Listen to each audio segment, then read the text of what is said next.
অষ্টম শ্রেণী life science অর্থাৎ তোমাদের পরিবেশের যেটা জীবন বিজ্ঞান, সেই জীবন বিজ্ঞানে আজকে তৃতীয় পর্ব, প্রথম মানে 6th চ্যাপ্টার অর্থাৎ জীবদের গঠন চ্যাপ্টারের তৃতীয় পর্ব। আমি ডেসক্রিপশনে লিঙ্ক দিয়ে দিচ্ছি প্রত্যেকটা পর্ব যাতে তোমরা সহজে খুঁজে পাও, এবং অনুশীলনীগুলো অর্থাৎ প্রশ্নগুলো কি কি গুরুত্বপূর্ণ আছে সেগুলো উত্তর সহ আমি তোমাদের পাঠিয়ে দিয়েছি, সেগুলো ডেসক্রিপশনে লিঙ্ক দিয়ে দিচ্ছি, সেগুলো তোমরা সহজে পেয়ে যাবে। চলো তৃতীয় পর্বে আমাদের আলোচনা হবে এই উদ্ভিদের কোষ থেকে। যারা দ্বিতীয় পর্বটা দেখোনি এবার দেখিয়ে নিও। আর এই উদ্ভিদের কোষ থেকে আলোচনা করতে এসে আমাদের এই যে যখন আমরা এই এই যে বাঁ দিক স্তম্ভ ডান দিক স্তম্ভটায় যাব, এটা হয়তো আমি করে দেবো, তোমরা বুঝতে পারবে না, তার জন্য একটু প্রথমে আগের পর্বে ফিরে যাব, অর্থাৎ একটু হালকা করে আগে আমি ধারণাটা দেব। আগে আমি এটাকে ডিটেলসে ধারণা দিয়েছি, আস্তে আস্তে 32 মিনিটে ভিডিও হয়েছিল। আজকে আমি এটাকে তাড়াতাড়ি বলে নিয়ে আমি কিন্তু অনুশীলনটা যাব। বেশ, তাহলে আগে আগে উদ্ভিদ কোষটা আলোচনা করে নিই। দেখো এইখানটা এমন কিছু বলেনি, বলেছে একটা পেঁয়াজ, শুকনো পেঁয়াজ নাও, বাদামি খোসা ছাড়িয়ে এটাকে এই করো, একটা রং দাও, মিথিলিন ব্লু যোগ করো, দিয়ে বলছে মাইক্রোস্কোপের নিচে রাখো। আমার কাছে তো মাইক্রোস্কোপ নেই, তোমার কাছে তো নেই, তাহলে এটা পড়া আমাদের কোনো যুক্তি নেই। এখন আমাদের যেটা মেন পড়া, উদ্ভিদ কোষ এবং প্রাণী কোষের পার্থক্য। আমরা যখন প্রাণী কোষটা এঁকেছিলাম, অর্থাৎ একটা আদর্শ কোষ হয়, একটা উদ্ভিদ কোষ হয়, একটা প্রাণী কোষ হয়। আদর্শ কোষে সবগুলো কি দেখানো হয়, আর প্রাণী কোষে শুধু প্রাণী কোষে যে অঙ্গাণুগুলো সেগুলো দেখানো হয়, আর উদ্ভিদ কোষের অঙ্গাণুগুলো দেখানো হয়। আমরা একটু তাড়াতাড়ি যাই, আগের অধ্যায়টা আলোচনা মানে জায়গাটা তৈরি করে নিই। দেখো একটু মন দিয়ে শোনো, তাহলে কিন্তু যেটা বাঁ দিকে বাঁ দিক রয়েছে সেটাকে মিল করার সুবিধা হবে। আমরা একটা রাফ কোষ আঁকছি, নিউক্লিয়াস। এই কাজটা দেখেছিলাম আমরা, নিউক্লিয় জালিকা, ক্রোমাটিন জালিকা, এই কাজ কি, কোষের মস্তিষ্ক। আর কি দেখেছিলাম, যে কোষ বিভাজনও এ সাহায্য করে। এখানে একটা সেন্ট্রোজোম থাকে মাথার কাছেই, নিউক্লিয়াসের অবস্থান সূর্যের মতন। এই কোষ বিভাজনে প্রধান সাহায্য করে, এর কিন্তু কোনো পর্দা নেই, এটা মনে রাখবে। আর কার পর্দা নেই? রাইবোজোমগুলো বিভিন্ন জায়গায় ছড়িয়ে থাকে। আর এই আমাদের এটা আঁকছি কি, এটা এই যে প্লাজমা পর্দা থেকে আমি কোষ পর্দা, প্লাজমা পর্দা নিউক্লিয় পর্দা পর্যন্ত আঁকছি। দেখো এটা নিউক্লিয়াস, তো নিউক্লিয় পর্দা থেকে আমি আঁকতে আঁকতে বেরিয়ে যাচ্ছি। নলের মতো অংশ এগুলো হচ্ছে এন্ডোপ্লাজমিক জালিকা, নামটা বড় পড়া, সেই জন্য এগুলো বড় বড় হয় আর কি অঙ্গাণুর মধ্যে। নলের মতো এই যে সাইটোপ্লাজমগুলো ছড়িয়ে আছে, অর্ধ তরল পদার্থ আমি আগে আলোচনা করে দিয়েছি, তো সেইগুলোকে আবার প্রকোষ্ঠে ভাগ করে দেয়, তো মৌমাছির কুঠুরির মতো ভাগের মধ্যে ঢুকে যায়। আর এখান থেকে সৃষ্টি হয় কি বলেছিলাম, গলজি বস্তু। গলজি বস্তু যেটা হচ্ছে ওই চ্যাপ্টা থলির মতো একদম, মানে একটু দেখিনি আরও বর্ণনাটা কেমন সুন্দর দিয়েছে। চ্যাপ্টা থলি, লম্বা থলি বা ছোটো গহ্বরের মতো একটা ওই বাটি জাতীয় জিনিসকে যদি আমরা চাপ দিয়ে করি সেরকম আকারে হয়। তাহলে গলজি বস্তু হলো, এখান থেকে সৃষ্টি হয় লাইসোজোম। লাইসোজোমকে আত্মঘাতী থলি বলে। কোষকে জীবাণু নিজের কোষকে ধ্বংস, মানে যেগুলো জীর্ণ কোষ সেগুলোকে ধ্বংস করে দেয়, এবং লাস্টে কি হয়, নিজের কোষগুলোকে ধ্বংস করে ফেলে, সেটা আত্মঘাতী থলি বলে। তো লাইসোজোম আমরা বুঝে ফেললাম। আর মাইটোকন্ড্রিয়া তো কোষের শক্তির ঘর, এখানে যত খাদ্য মানে শক্তি উৎপন্ন করে, আমরা শিখেছিলাম। কোষ পর্দা তো কোষের একটা আবরণী হিসাবে থাকে। আমরা এটা বুঝে নিলাম, কারণ হচ্ছে কি আমাদের প্রশ্নে যেতে হবে। দেখো এইখানে আমাদের এত কিছু আঁকলাম আমি কোষ গহ্বর না, যেটা উদ্ভিদ কোষের একটা বড় একটাই মাত্র গহ্বর থাকে, কোষ গহ্বর। একে ভ্যাকুয়ালও বলা হয়। এই কোষ গহ্বরে দেখো উদ্ভিদে কিন্তু এটা কোষ পর্দা বলেছিলাম আমি, কিন্তু এটা কোষ পর্দা থাকে না, উদ্ভিদের একটা ছাল থাকে, একটা প্রাচীর বা কোষ প্রাচীর বলব, এটা কোষ পর্দা। প্রাণী কোষে কোষ পর্দা থাকে, আর উদ্ভিদ কোষে কোষ পর্দার বদলে কোষ প্রাচীর থাকে। আর আমরা যে কোষ গহ্বরে কী কী জমা থাকে একবার দেখিনি, বলছে দেখো কোষ গহ্বর আমরা দেখছি, হ্যাঁ ছিদ্র থাকে এখানে, কোষ প্রাচীর বা এগুলো মৃত, পুরু, দৃঢ়। এরা আবার কি বংশ বিস্তার করা, প্রতিরক্ষা করা, জল সমভাবে বজায় রাখা, এগুলো কিন্তু পার্থক্য বাহ্যিক গঠনে পার্থক্য নির্ণয়টা কিন্তু এই কোষ গহ্বর করতে পারে। এছাড়া খাদ্য সঞ্চয় জমা রাখা, আবার কোনো কোনো কোষের নরম, মানে ওই কোষ প্রাচীরটা নরম হয়, মাঝারি হয়, শক্ত হয়, দৃঢ় হয়। কী জন্য হয় না, রাসায়নিক গঠনের জন্য। কোষ প্রাচীর যে রাসায়নিক গঠন যদি পাল্টে যায়, পরিবর্তন হয়, তাহলে নরম হতে পারে, শক্ত হতে পারে, দৃঢ় হতে পারে। সেটা নির্ভর করছে রাসায়নিক গঠনের ওপর।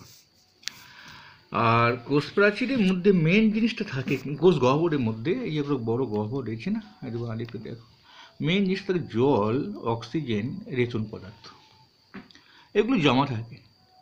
এখানে একটা ছবি দিয়েছি দেখো, যে উদ্ভিদের গঠনে গহ্বরের ভূমিকা কিন্তু পালন করে। অর্থাৎ মানে উদ্ভিদের গঠনটা কেমন হবে সেটা কিন্তু কোষ গহ্বর তার নিয়ন্ত্রণ করে কিছুটা। এইখানে দেখো একটা প্রাইম রডিয়াল রয়েছে, ইউট্রিকল।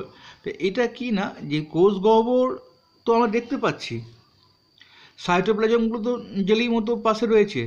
যত কোষ গহ্বরটা বড় হবে, এই নিউক্লিয়াসটা না সরে সরে যাবে। কোথায় যাবে? পরিধির দিকে সরে যাবে। বৃত্তের তো পরিধি হয়, পরিধির দিকে সরে যাবে। কে সরে যাবে? নিউক্লিয়াসটা সরে যাবে, সাইটোপ্লাজমগুলো সরে যাবে।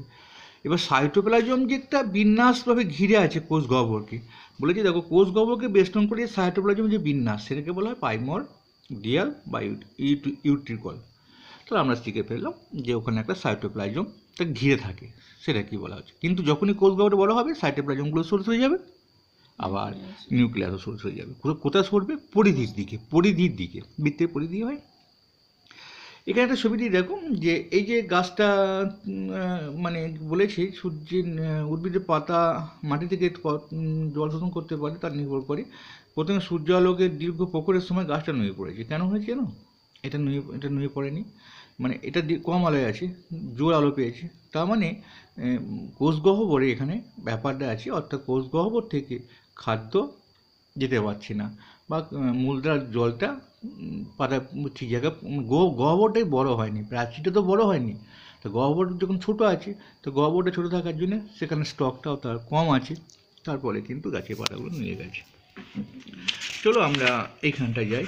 হ্যাঁ, উদ্ভিদে আর একটা জিনিস থাকে এইখানে রেখে আমরা, যে প্লাস্টিড উদ্ভিদে থাকে, যেটা আমাদের প্রাণী কোষে থাকে না বলেই তো প্রাণীরা রং তৈরি করতে পারে না, আর থাকে বলেই তো ওরা রং তৈরি করে। তো প্লাস্টিড হচ্ছে যে রঙিন গঠন ছিটিয়ে থাকা। কোথায় থাকে? সাইটোপ্লাজমের মধ্যে। আমরা তো জানি সাইটোপ্লাজম হচ্ছে অর্ধ তরল জেলির মতো একটা থকথকে পদার্থ, সেখানে সমস্ত অঙ্গাণুগুলো ভাসছে, আর সেখানের মধ্যেই প্লাস্টিডটাও ভাসছে, সেটা উদ্ভিদ কোষে ভাসছে। তো উদ্ভিদ কোষে যখন ভাসছে, তাহলে প্লাস্টিড তিনটে আছে। ক্লোরোপ্লাস্টিক, নামটা শুনেই আমরা বুঝতে পারছি, ক্লোরো মানে ক্লোরোফিল, অর্থাৎ পাতা, অর্থাৎ সবুজ। তা ক্লোরোপ্লাস্টিকের রঙ হচ্ছে সবুজ রঙ তৈরি করা, গ্যানা নামক একটা বিশেষ গঠন দেখা যায়। আর ক্লোরোপ্লাস্ট ধাত্রে ডিএনএ এবং আরএনএ থাকে, এটা মনে রাখবে। আর কোমোপ্লাস্টিড আছে। কোমো হচ্ছে ওই রাসায়নিক ব্যাপার, যখন এখানে ফলের রং সৃষ্টি করা, ফুলের রং, ফলের রং, এগুলো সৃষ্টি করা কিন্তু কোমোপ্লাস্টিডের ব্যাপার। আমরা পেকে হলুদ হয়ে গেছি, কে করলো? কোমোপ্লাস্টিড। তার লিউকোপ্লাস্টিড থাকে, লিউকোপ্লাস্টিড মানে কোনো রকম বর্ণহীন, এরা কোনো রং তৈরি করতে পারে না। তিনটে প্লাস্টিড কিন্তু বর্তমান উদ্ভিদে।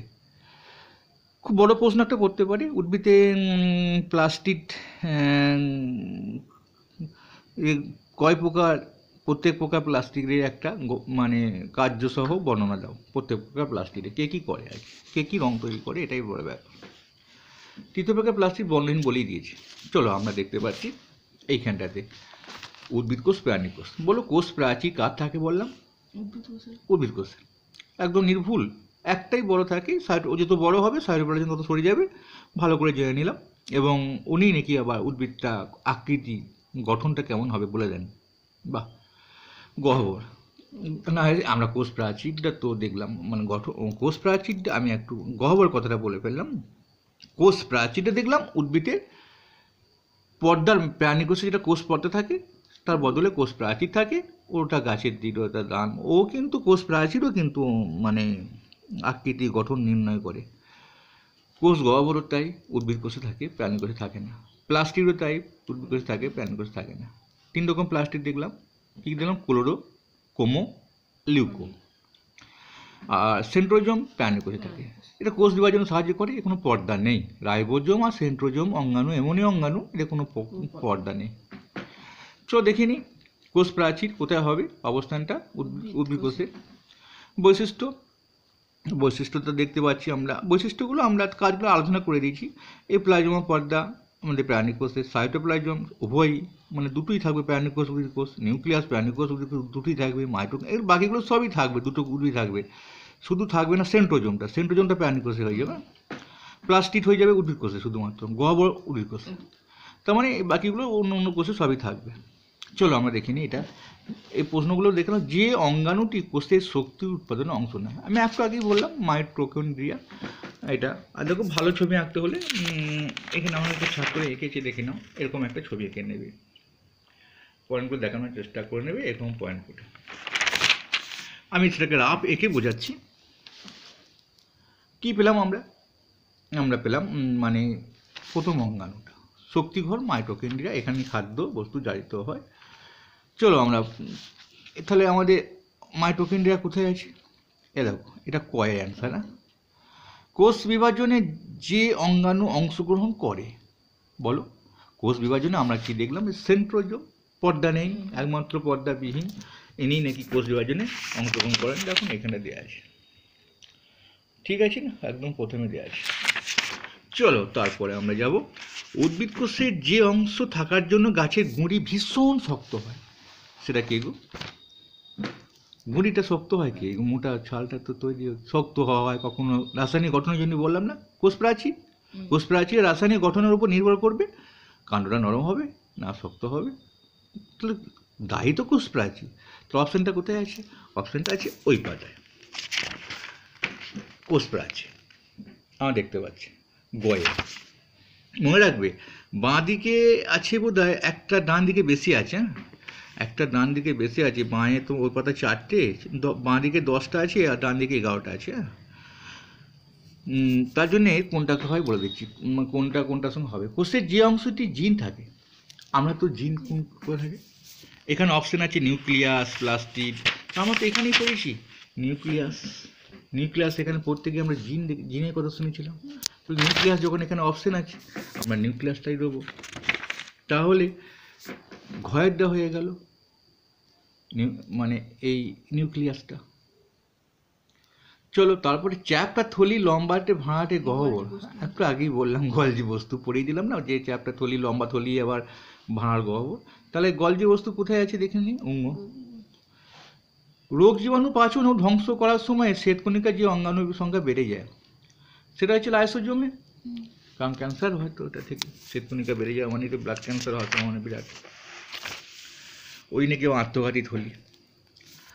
উদ্ভিদ কোষে যেখানে জল, খাদ্য, রেচন, বায়ু জমা থাকে, একটু আগেই দেখলাম জল, খাদ্য, রেচন, বায়ু জমা থাকে, আমি এই জন্য একটু পড়িয়ে নিলাম।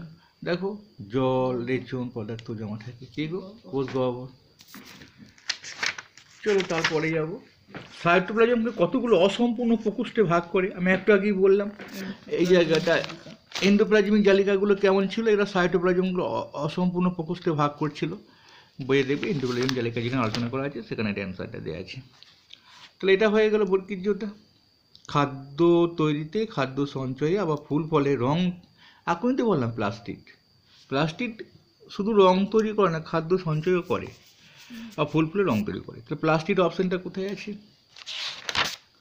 আমাদের এই জায়গাটাতে। তাহলে আমাদের কোনটা বাদ গেল? কোষ পর্দা, আমাদের কোনো প্রশ্ন নেই। চলো তারপরে যাই। প্রোটিন তৈরিতে সাহায্য করে একমাত্র রাইবোজোমই প্রোটিন ফ্যাক্টরি, প্রোটিনের কারখানা। হ্যাঁ, লাইসোজোম আত্মঘাতী থলি, নিউক্লিয়াস কোষের মস্তিষ্ক। চলো তারপরে দেখতে পাচ্ছি যে কোষে নানান উপাদান সংশ্লেষ, সঞ্চয় এবং ক্ষরণ করতে সাহায্য করে কে? বলছি উপাদান সংশ্লেষ করবে, সঞ্চয় করবে, আবার ক্ষরণ করবে, সেন্ট্রোজোম করে না, সেন্ট্রোজোম ওসব দিকে যায় না, তিনি কোষ বিভাজন নিয়ে ব্যস্ত থাকেন।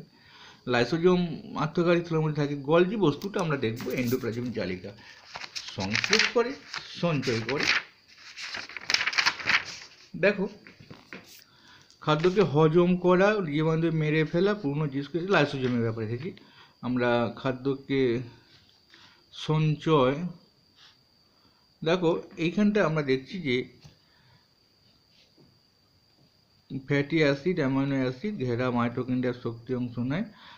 উৎসেচক রাইবোজোম দেখতে খাদ্যের মধ্যে গ্লুকোজ শক্তি ভাঙে, সঞ্চয় করছে। আমাদের অপশানটা এটা হবে, সংশ্লেষ, পরিবহন, সঞ্চয়, একমাত্র এন্ডোপ্লাজমিক জালিকা। কিন্তু কোষ গহ্বর সঞ্চয় করে কিন্তু সংশ্লেষ করতে পারে না, এখানে ভাবকেল অপশানটা দেওয়া ছিল, কিন্তু সঞ্চয় করে রাখে কিন্তু এই সংশ্লেষ